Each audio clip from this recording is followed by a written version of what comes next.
What's one thing about maybe this Super Bowl that maybe you can't stop thinking about, or something that kind of grabs you? For me, the biggest storyline, Will, is that the Sam Darnold reclamation project, that stands above all else for me, because it really does encapsulate, I think, when you look at it, how important the landing spot is for any young quarterback, right? And the truth is that if you talk about football with anybody, or you just are a big fan of it, you can't get away from the constant conversation of quarterbacks. It bothers me a little bit because, as somebody who's watched football as closely as I have for as long as I have, you really understand that there's way too much emphasis put on quarterbacks winning the big game, and it's always put on their shoulders. But that's the reality of the position. It has become, I'd say, especially over the last 20, 25 years, it has exploded into far more importance put on the quarterback's shoulders, whether we like it or not. It's just the media landscape that we live in. And so I'm rooting for Sam Darnold simply because, he got a raw deal. The truth is that the Jets were a terrible situation for him. They did him no favors. And for him to kind of rebuild his career, to go to San Francisco as the backup, work under Kyle Shanahan, then go to Minnesota last season and have the fantastic year that he had, only to be cast aside, which, that's something that I think is definitely worth exploring, how he got to Seattle and the choice that the Vikings made. But now to be here in this position where they're the favorites on Sunday, I'm rooting for him to follow it up, because the unfortunate reality of the situation is, as the favorites, if the Seahawks don't go on to win this game, if you're Sam Darnold, you're just going to have to deal with all these conversations again of, can he win the big one, which again, I don't think is fair. So part of me is just like, I don't like to see that put around quarterbacks who I think do so much and try so hard, everything they do. So I'm hoping that he can finish it off and win the Super Bowl and never have to talk about being, a bust again. With Seattle being favored, what's something they should have to worry about, even as a favorite? I think the biggest thing when you come into a Super Bowl with, really both teams don't really have any experience, outside of Milton Williams, really, if you talk about guys who've actually played in the game in a meaningful way. So everybody, it's going to be a new experience for them. From the Patriots standpoint, I look at it and I say, well, Mike Vrabel has played as a player in numerous Super Bowls. So he's certainly familiar with the process, and he can probably prepare his team for what the experience is going to be like. And that's something that I don't think anybody can really be prepared for until they go through it. But having a head coach who has been through it, not just once, but numerous times in his playing career, I think that's a huge advantage for the Patriots to begin the game. The truth is, I always believe that teams generally settle in by the second quarter. The key is, can you get through that first quarter unscathed enough so that you're still playing in a game and you haven't already shot yourself in the foot with a key turnover or spotted your opponent 7 points, right? So I think that's always kind of the biggest factor for teams when they go into a game is, hey, Super Bowl, we know it's going to be unlike anything we've ever experienced. So let's not let nerves factor into this too much. Let's keep ourselves in the football game early and then settle into it by the second quarter. As far as Mike Vrabel, of course, first-year coach in New England, but he's been around, of course, coaching with the Titans and been in the NFL, of course, for a long time.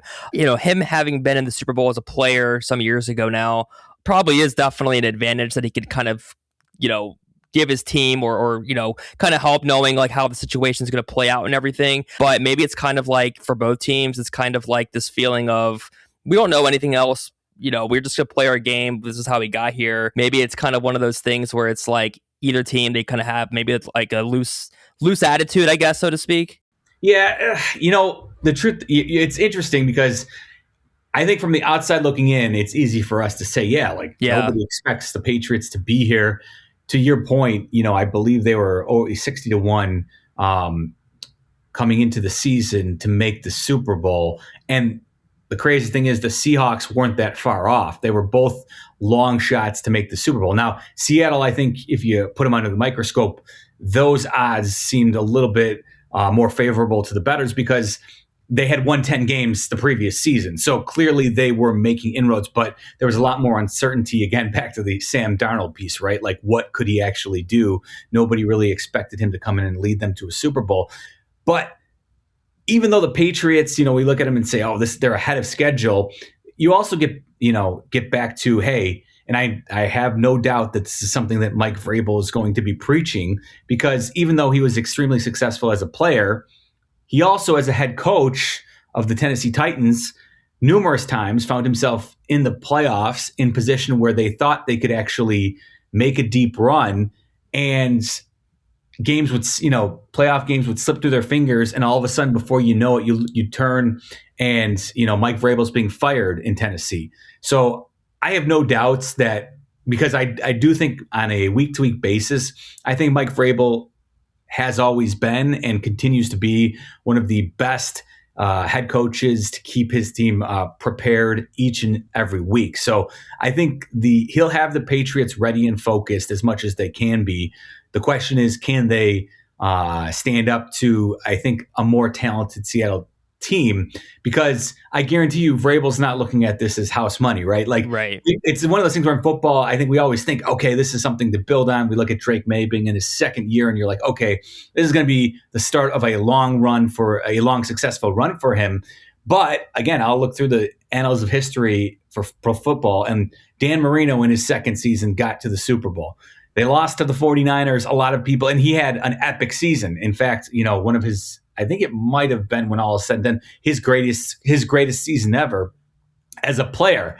And we're talking about one of the greatest quarterbacks in the history of the league, who sometimes gets lost a little bit nowadays because he didn't win any Super Bowls. But that's to bring us full circle here. He played in the Super Bowl in his second season. Everybody expected him to be somebody who would win multiple Super Bowls and at least play in multiple Super Bowls. Never got back. So I think Mike Vrabel understands that even though they're building something good for the long term, you can't let these opportunities slip through your fingers believing that there's going to be more to come. And so I think he'll have them prepared. The question is, can they match up with Seattle? Because I do think Seattle's defense is elite. And so that's where I'm really interested to see how the chess match plays out. As far as Darnold, is he fixed, or is it kind of just he's in a clean situation? We saw him in Minnesota thrive last year, and obviously it's a good situation now in Seattle. Or is this the guy that we thought the Jets thought that they had, and the Jets are just a mess, basically? Yeah, it's interesting because, you say, is he fixed? I don't know if he was ever broken. I think the problem is, again, we put too much on the individual players when they're in bad situations. And this is one thing I've come around to believing for a long time, right? Look at Matthew Stafford in Detroit, right? Put up a lot of great numbers. The team couldn't really win consistently. And then finally he gets to LA in an opportunity to show off what he's capable of. And now he went on to win a Super Bowl. He's probably going to win the MVP, which tonight, as we're recording this, they're going to have the NFL honors tonight. So my suspicion is that Matthew Stafford will win his first career MVP. And, he's a guy who was like, hey, he was very talented, but again, saddled with can he win the big one? Is he a guy you can truly count on?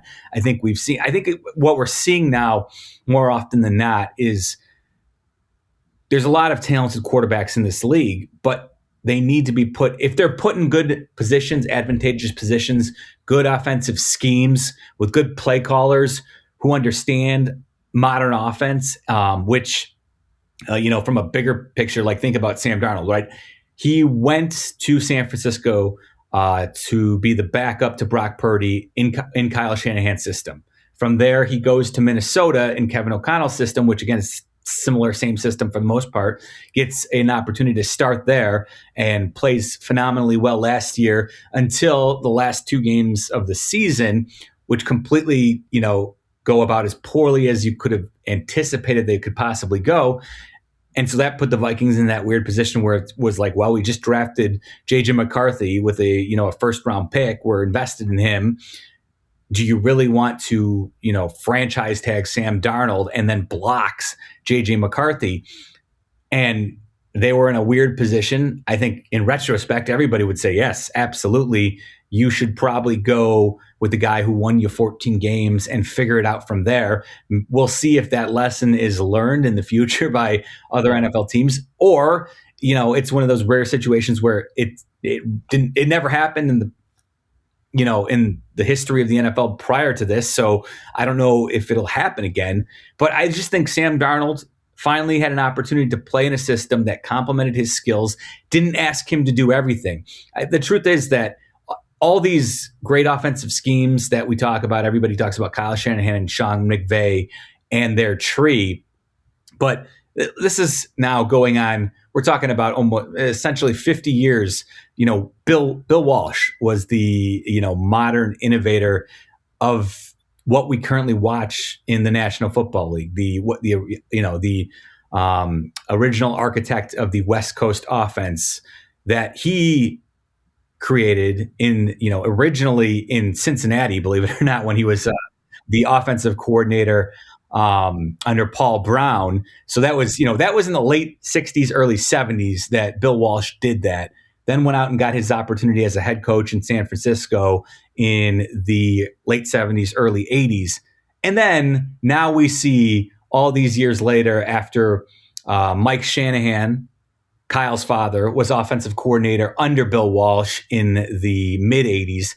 And then, of course, Gary Kubiak, who was the backup quarterback to John Elway in Denver. And also, obviously, he got to know Mike Shanahan's offense very well. And so you have, the history of Mike Shanahan and Gary Kubiak carrying Bill Walsh's scheme forward. And then their sons, Kyle Shanahan and Clint Kubiak, and actually multiple Kubiaks out there now. So you just seeing it carried forward. Sean McVay obviously learned under Mike Shanahan in Washington as well. And so Kevin O'Connell, he's part of that tree. So I think what you're seeing is that the quarterbacks who can be, renovated or the reclamation products that can be brought back, we're seeing them done so in the West Coast offense under guys who really know how to run it. And so, long answer to try and sum it up here is just, I think if you get into the right West Coast offense under a guy who knows how to utilize a quarterback's talents, you're probably going to see good results. Sam Darnold was he the 5th overall pick in his draft, right? I know he's the top. Something like that, yeah. He always had the physical talent to do so. That's why he was drafted that high. And so I'm not surprised now that he's had an opportunity to grow as a player. And at 28 years old, he's finally tapped into it. So, I don't think he's broke. I think he's just finally gotten an opportunity to excel in a great offense. And that is what we're seeing now in Seattle. Yeah, 3rd pick, and the Jets are still just a disaster, longest playoff drought in the league going right now. Who knows if they'll ever figure it out. Well, and it doesn't, they're in a bad spot too because they still have Aaron Glenn. It went about as poorly as it could go under him this season. But to the point where it went so bad, but you can understand why sometimes a franchise does not want to just, fire a coach after one season. You think, okay, we need a little bit of continuity, but I don't know. Let me say this. I would be surprised if we're doing this again next year, Will, if after a second season, I'll be surprised if Aaron Glenn is coming back for a 3rd. I just think it's already gone in the wrong direction for the Jets yet again. And he actually wanted Justin Fields too, which is, you know him very well. So yeah, we've seen that firsthand. That's an interesting question, right? Yeah. If Justin Fields actually got into one of these offenses run, like what could he do? Because I for a long time said that I thought if Justin Fields had landed in Philadelphia, I think he's capable of doing what Jalen Hurts did. Last season, I that was one of those positions where a lot of people were calling me a little bit crazy. And after watching Jalen Hurts again go through what he went through this season, now it doesn't seem as ridiculous that Justin Fields might be able to do something like what Jalen Hurts was capable of. If you put somebody and if you get a quarterback surrounded by just like all pro level players at a lot of different positions, a lot of guys can kind of manage the game and lead you to victories. So with Vrabel and McDonald, of course, leading their teams to the Super Bowl so quickly, kind of in their respective situations, do you think that, not to say that future GMs in the next hiring cycle is going to shy away from like the next, offensive guru or trying to get like an young offensive mind in there, but do you think they might look at guys that instead maybe possess more of that culture building mentality or that attribute, kind of the CEO type, I guess, and not just because, not just be like, oh, we want like the next up and coming offensive mind. We want maybe a guy, if they already have a quarterback, for instance, kind of like a New England situation. I know Vrabel in New England, it seemed like an obvious pick when that was going at, last offseason when that was happening. But do you feel like maybe this is going to kind of change a little bit of the mentality that goes into hiring in the next cycle or the next few cycles? I'm sure it may keep some franchises a little more open to that. Yeah. However, I do think that when you look at, just think about all the head coaches that get all of the conversation around them. It is guys like Kyle Shanahan and Sean McVay and, Ben Johnson and Liam Cohen in Jacksonville. So you've got like, I think there's just something where when the young head coaches who are offensive, quote unquote, geniuses are out there, they're going to probably be highly sought after. But what we're seeing more and more often now is that I think teams are open to, cutting ties with their head coach if they don't think it's working, more so than they have in the past. Again, this cycle, there were 10, head coach firings and hirings. So like that's an all-time, high for the NFL, right? And it feels like, we can basically count on 6 to 8 every year now at a minimum. So what we're going to see is that you're kind of just going to run out of candidates, right? There's not 6 to 10 offensive geniuses waiting in the wings every coaching cycle. So I do anticipate that the success of Vrabel and McDonald, and I think, I think if you look at Jesse Minter in Baltimore, that you can probably draw a straight line from Mike McDonald's success in Seattle to why Steve Bisciotti wanted to hire or was willing to hire Jesse Minter in Baltimore, because he saw McDonald in Baltimore as his defensive coordinator leave and go on and have great success. And so when he finally decided to fire John Harbaugh, he said, you know what? Okay, well, let's go get Jesse Minter, a bright defensive mind who can maybe be Mike McDonald 2.0 in Baltimore. So I do think teams will be open to it. I just think more than anything else, you want to be hiring a head coach who can articulate his message and have a clear vision of what he wants to accomplish, because you can get it done with a defensive guy. That there's no doubt about it. Again, though, I think Vrabel having the idea that Josh McDaniels, great offensive coordinator, right? And also somebody who's not likely to leave anytime soon because he's had the head coaching opportunities not go well. But you'd be hard pressed to see a scenario where Josh McDaniels would be somebody that teams would want to, pick away from New England. So he's probably going to be there for the long term, which is good for Mike Vrabel. But interestingly enough, right, Mike McDonald is going to lose Clint Kubiak to the Raiders as soon as they're done with the Super Bowl. So we'll see how they're able to pivot, right? Who's going to be their new offensive coordinator, and will he be able to have the same type of success that Kubiak had with Sam Darnold this past year? That's going to be an interesting thing to see how it works out next year. And then I guess to be determined, will we still be raving about Mike McDonald in a year from now once if he doesn't have an offense that is nearly productive? I love what his defense looks like. They're the best in the league, in my opinion. So I'm cool with that. But I've always said, I think the best way to build future success in the NFL is to have that pairing of a good offensive play caller as your head coach and a great young quarterback. Because unfortunately, I do think quarterback, in terms of like long term in the NFL, because of injury and just the attrition on the body of a very physical game, it's really hard to, look at your defensive players on your roster and count on them for anything longer than 3 to 4 years. Now, you might be lucky. You might have a couple of guys on your defensive side of the ball who will be all-time greats, who could be on your team for a decade. But the reality is that those guys are few and far between. And so I think it's hard to consistently build a great defense that's going to win you a championship.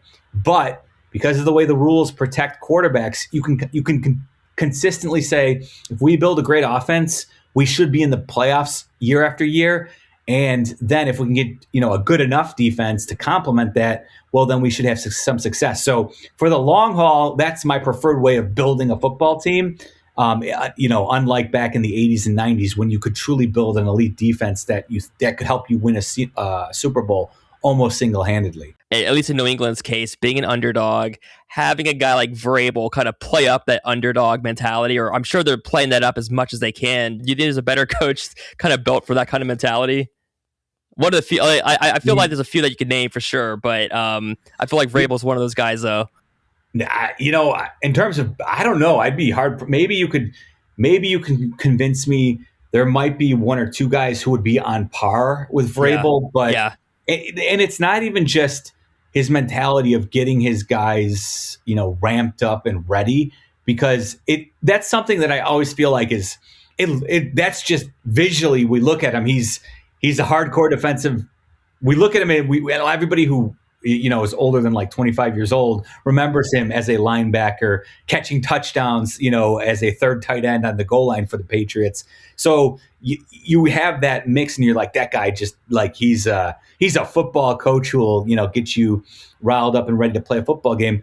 But I think what I've always been most impressed with by him is that I think he is somebody who, I just always go back to that playoff game, the Titans, when they beat the Patriots, and they basically ended the Tom Brady era in New England by upsetting them in New England. And, Vrabel, he was coaching circles around Bill Belichick. Like, he knows the rules back and forth, unlike, I'd say, I don't know if he has any peers in the league. He understands the intricacies of the rule book to the point where, if he's going to, continue, there's little spots where he can take multiple delay of games to run down the clock. I think they actually had to go back and kind of like change the rules because of that. So like, he knows what he's doing. He's always got his team prepared. I feel like when challenges come into play, he's always going to make a smart and informed decision. In terms of timeouts, which is, it seems like something that's simple, but it seems like something that is always messed up by coaches week in and week out. I always feel like he's going to make the right decisions to give his team that extra possession if they need one. So like on the margins, I think Vrabel is probably the best in the league. And then he just seems like a guy who's going to fire you up that you'd love to play for. So yeah, I think he's a huge advantage having him on as your head coach. Yeah. But Mike Macdonald he might not look like the rah-rah guy, and he's not a former player, so we can't just like put that on him. But he also seems like a guy who is very buttoned up and has a lot of the intricacies of football covered. So I think both teams are in good position. I don't feel like either coach is really a liability in this Super Bowl. Are you looking at like a 24-20 or even under 20 type of a score? I think I could see a scenario where Seattle wins this one rather soundly, and so I could see like a 31-17 kind of score. And I always throw in like I personally, when it comes to betting spreads, if I'm not in on the underdog, I hate betting them because I just hate not having a team that's winning a football game aligned with what I'm trying to accomplish, right? So if let's say the Seahawks are up 31-20 late, right? And they're just trying to run out the clock, and then all of a sudden the Patriots come back and score a late touchdown to make it 31-27, get the backdoor cover there. I hate betting the favorites and laying points just because you can see scenarios where they're not playing the same game that you need them to play. So for me personally, if I'm not betting the underdog because I don't think they can, or I don't think they're going to win outright, I always am a little bit leery about laying points. But having said that, I do think the Seahawks ultimately will win this game convincingly. Whether or not the backdoor cover comes into play late, though, that's the one thing I always have a hard time saying with any type of real certainty. I saw this tweet earlier from NFL researcher. Fewest points per game allowed this season, including playoffs. Seattle 17.1, number one. Seattle 17.1. New England number two, 17.3. So, and New England's gone through obviously some very tough defenses already to get to this point. Do you think it's? I mean, I guess looking at the path that New England's taken to get here, going through Houston and the Chargers and of course Denver, is it more that defense that Drake Maye faced, or do you think Drake Maye is in for? I mean, you just said you think Seattle wins anyway, but like, is Drake Maye? He hasn't seen anything like the Seattle defense, though, right? Well, I mean, you bring a good point though. The Chargers, the Texans, and the Broncos, and specifically the Texans, and even the Broncos. Those two, I think, are the second and third best defenses in the NFL after Seattle. So they've had the opportunity at least to prep themselves a little bit. Now they won, not convincingly in any way. They struggled offensively. In fact, if either Houston or Denver had been able to muster any sort of offense, I think both would probably be in the Super Bowl instead of the Patriots. And the unfortunate, I don't want to say, I think the Patriots defense is good, but I don't think they're on par with those other defenses that we just talked about. I do think, CJ Stroud, I don't know what happened. I don't know where he got short-circuited over the last year or so, but clearly he's not the same player that he was in his rookie season. And obviously, Jarrett Stidham, he's a backup quarterback in the league for a reason. And he kind of gave the game to the Patriots with that ridiculous, fumble that ended up putting the Patriots in position, from the 11-yard line, to go ahead and score their only touchdown of the game. But this gets back to Will talking about Mike Vrabel, right? He recognized the game. He recognized the conditions, and he recognized that with his team on top, he didn't need to get cute, right? Not even on top, but just being tied up 7-7. It was a matter of, but until they got that go-ahead field goal, it was simply, hey, let's not make a mistake and give the Broncos an easy short field. Whereas Jarrett Stidham, I mean, I don't know if I don't know if I'm going to put the blame on Sean Payton for the fumble, because Stidham that was a terrible decision. But Sean Payton did go for it on fourth down and forwent a field goal opportunity, which could have put the Broncos up 10-0 had he just taken that field goal in that position. So I think Mike Vrabel, if the opportunity presents itself, he'll put the Patriots in a good opportunity to win. Whether or not, though, that, first, Drake Maye, is his shoulder healthy? That's something that we're not going to know until we actually start to see him throwing footballs in the first quarter, because he's going to, I know he's saying, oh, he feels fine, he feels great. He might be telling the truth. He might be outright lying. No, we don't know, and we won't know until we actually see him throwing footballs. So I think it's hard to kind of know exactly whether or not the Patriots will be able to do enough offensively. But I do think going against Seattle's defense is going to be tough. Assuming that, I will throw the caveat, Nick Eamon-Warry, the rookie safety, who's been absolutely awesome and critical to everything that Seattle does. He's got the ankle injury that he's dealing with. I expect him to play. It's just, will he be as effective as he's been all season long? The Bears, obviously, playoff run this year, probably exceeded your expectations, I'm assuming, a lot of people's expectations. But do you trust a team built on, they led the league in takeaways, the fourth quarter comebacks? Caleb was a king in the fourth quarter. Does that scare you going into next season, or does that scream regression? Or are you looking at it more like glass half full, like, hey, let's see what this team does now, full year under Ben Johnson, Caleb Williams, big year? Yeah. So I was, Ben Johnson was everything I hoped he could have been. Exactly what I was, I thought he was going to be great, and he, in my opinion, proved to be great as a head coach in his first year. So, and truth be told, I do think there were moments where Ben Johnson, for all the good that he did do, there were some mistakes that he made throughout the season. But nevertheless, I hope he seems like he's somebody who's smart enough to learn from his own mistakes as well. So I trust that he'll be even a little bit better when it comes to game management and just maybe some of his fourth down decisions. It's one thing to be aggressive. There's other points where I feel like he was a little, overly aggressive unnecessarily at times. But nevertheless, it was an extremely successful season. It did exceed my expectations. I do think they were a little bit fortunate. The turnover luck absolutely went their way. I think you'd be foolish to believe that they can replicate that. Now, that doesn't mean that they can't still be a top third team when it comes to takeaways, because I do believe that's something that has to be emphasized in practice.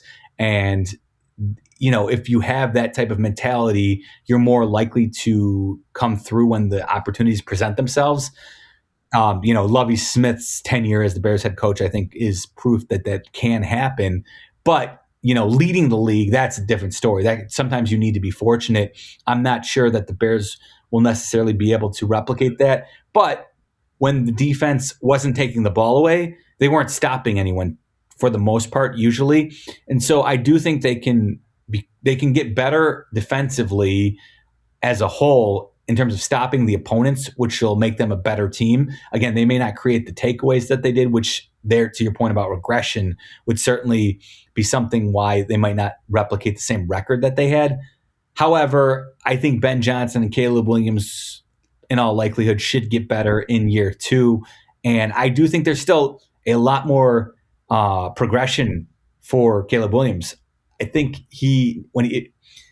for all the heroics, the late game heroics that he was able to provide, which I think is a great thing. And, that above all else is why you feel good if you're a Bears fan that he can, maybe be one of these, top 5 quarterbacks in the league in the future here, because he's capable of those moments. There's still some, early in the game or the first half, if he's on time, in rhythm with Ben Johnson's timing offense, I think the team can be better and more efficient offensively. And that will actually serve them well and maybe kind of neutralize if they come back defensively in terms of those takeaways. Maybe offensively they can be better and more productive. And so it might end up being a wash where they can still win the NFC North next season, despite not having as many takeaways as they had last year. Did you win in fantasy this year? Let's see. So I had a fantastic run. I'm not going to lie. I actually, for the first time after I've been playing, so I began in 1991. So when I was 10 years old. So what's that? That's 30. That's basically my 34th year, 35th year playing fantasy football this year. For the first time ever, I actually finished the regular season undefeated, went to the championship game undefeated, and then ended up losing by a half a point. Oh my God! Yes. And like I knew it was coming. It was the evening when Puka Nacua and the Rams beat the Falcons on Monday Night Football. Puka Nacua's touchdown at the end of the game ended up being the backbreaker for me, because it's a PPR scoring. So he got the reception. I think it was like an 11-yard touchdown. And so that was the difference between me finally having an undefeated season. It was a pretty brutal loss, not going to lie. But all in all, I actually ended up in the 4 of the 5 leagues that I'm in. I ended up winning the regular season title. So felt really good about that. But I did not win the title in any of them. So that's just, when you get to the playoffs in fantasy football, it really is just there's a lot of randomness that comes into play. You just got to cross your fingers and hope you get lucky. I went 7-7, just missed the playoffs to a tiebreaker. I was the hottest team at the end of the year. It's too late. I was running at Igbuka. Justin Pottinger, he kept telling me, "Go, keep Igbuka," and I was like, "All right." I was getting at the end of the year though. I was like, "I don't know, man. He's not giving it to me anymore." And anyway, but thanks again for giving me some time. I had a lot of fun, catching up yearly Super Bowl chat. So looking forward to see how it plays out on Sunday. Yeah, no doubt about it. As always, my pleasure. Will enjoyed it, and enjoy Super Bowl 60. It should be fun either way. Sam Darnold will be the biggest winner or loser, depending on how this plays out, because that's just the media landscape that we live in these days. And if Drake Maye wins his first Super Bowl in year 2, get ready, because boy, oh boy, that's going to be something that we're not going to hear the end of, in the conversations and comparisons to Tom Brady are only going to grow larger. So it'll be crazy either way. Whatever ends up happening, there'll be a lot of fascinating storylines to watch play out. So can't wait. Thanks, Will.